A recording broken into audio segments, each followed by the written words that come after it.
yerini axtaran, onu yerinə yönəldən bir rejissor mu deyim, bir rəhbər mi deyim, olmadı. Ələsgərin elə sözü tapa bilmirəm. Elə bir formatda bir aktyor idi ki, onu kəşf eləmədilər. Bəlkə də istəmədilər. Tələbəlik illərində dərnəkdə çalışan vaxtında repertuar Ələsgərin üstündə yanmışdı.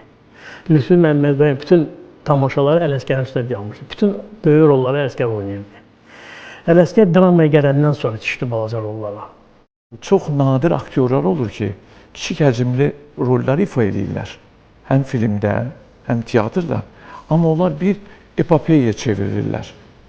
Cəmaatın ağlında, tamaşaçıların ağlında. Kiçik epizodlarla o qədər yadda qalıb ki, mən ailə quranda mən deyirdim ki, Ələsgər Məmmədoğlu mənim qaynımdır da.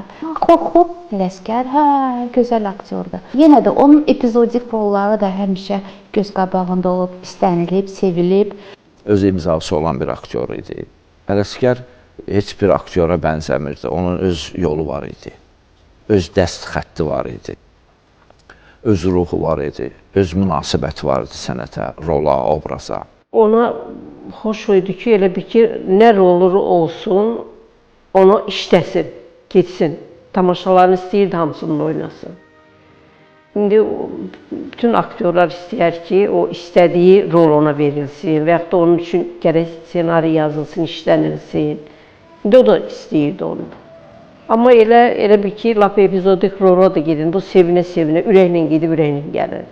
Ələsgər Məmmədoğlu heç vaxt istər kinoda, istərsə teatrda baş rol oynamayıb. O həmişə kiçik rolların ifaçısı olub. Əlbəttə ki, kiçik rol oynayıb. Xalqın məhəbbətini qazanmaq, yaddaşlarda qalmaq, sevilmək çox çətin məsələdir, asan məsələ deyil. Böyük rol oynamağa nə var ki? Əsas odur ki, kiçik rol oynayasan və onunla yadda qalasan, seviləsən. Onun adı elə özü bir replika idi. Bütün Azərbaycandan soruşdum, dedi, Ələsgər, maşın siqnallarına kimi var bu. Bəyin Uğurlanması filminə hamımız baxmışıq da, mən elə gəlir. Rol etibarı ilə bu adamın mətni də yoxdur. Amma çox nadir rollardan bir roldur onun orada oynadığı rollar. Və o, bu mahnılarda deyək, kitə çevrilir. Onun oynadığı o rol kitə çevrilib bu dəqiqə.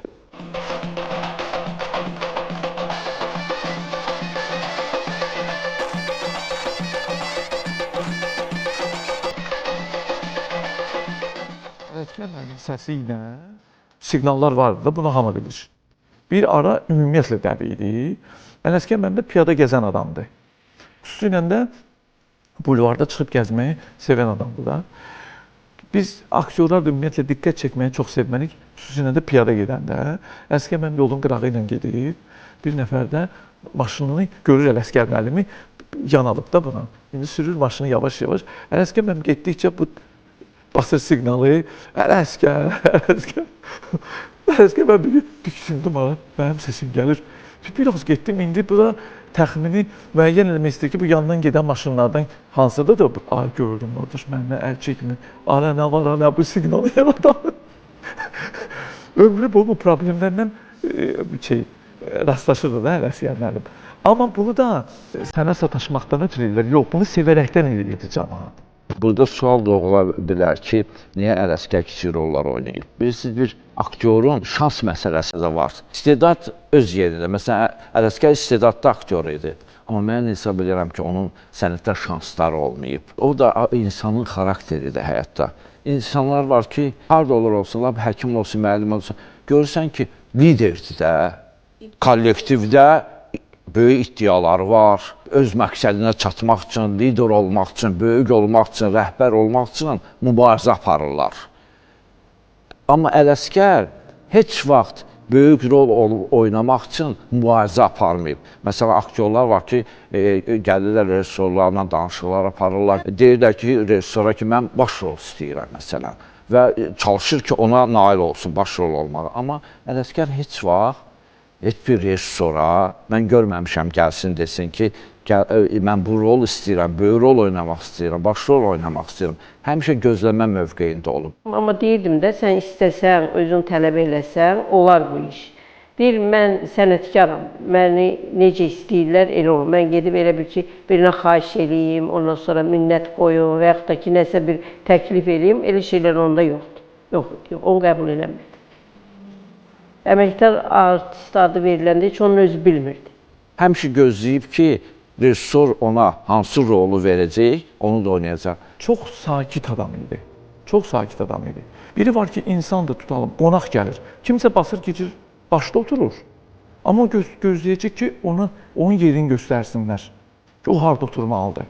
Tamaşa oynayırdı, özü də heç xoşlamırdı ki, özünü gözə soxdun da. Tamaşa qutaran kimi, o axıra qədər çox gözləyib qabağa çıxmırdı. Tamaşası oynayıb çıxıb gedirdi.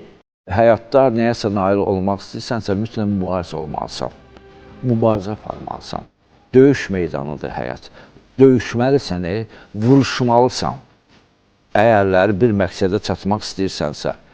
Amma çəkilib kənarda duranda heç kim səni günüvə, necə deyirlər, ağlamayacaq. Deyəcəklər ki, Ələsgərdir də, qoy gözləsin. Və Ələsgər də həmişə gözləmə mövqeyində olduğundan vermədilər. Dedim ki, Ələsgər, o bir hərəkət elə də,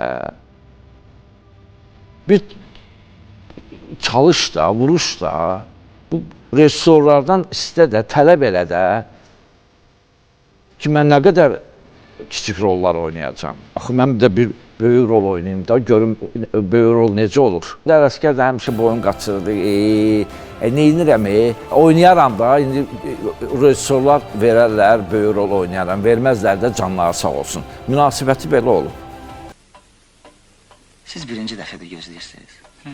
Birinci dəfə. Amma mən 8-ci dəfədir. Ha?